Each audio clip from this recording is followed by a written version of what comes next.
hindi si Eden yun. Meron akong nakausap na reliable source at ang sabi niya sa akin, patay na si Eden. Patay? Sigurado ka ba dyan, tita? Well, hindi magsisinungaling sa akin yun. Imposible. Iba yung naramdaman ko nung nakita ko siya, tita. Siguradong-sigurado ako si Eden yun. Alam niyo yung feeling na you can't trust the person? Ganon yung naramdaman ko when I saw that girl.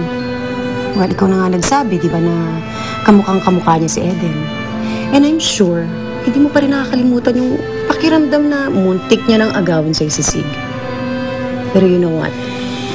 Dapat wag mo nang alalahanin yung mga yun eh. Kasi wala na siya. Tapos na yun. At isa pa, ikakasal na kay ni Sig.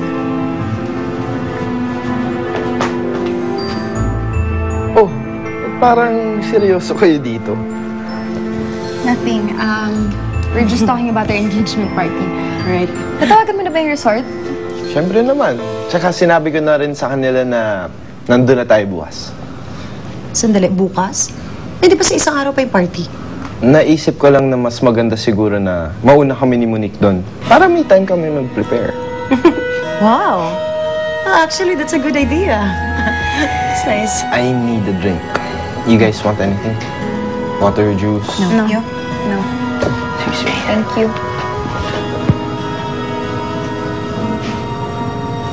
Monique, kita mo na? Sabi ko sa'yo, wala kang dapat ipag-alala. Kita mo siya pa nga nag-aasikaso ng lahat, oh. Parang siya pa nga excited sa wedding niya.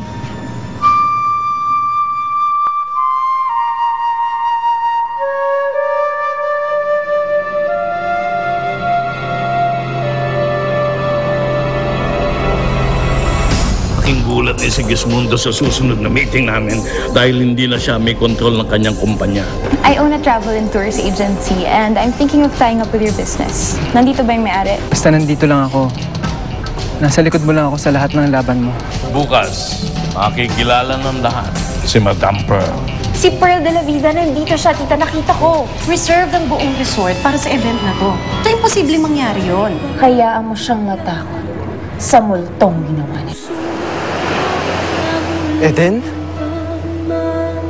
Mahal at muli ka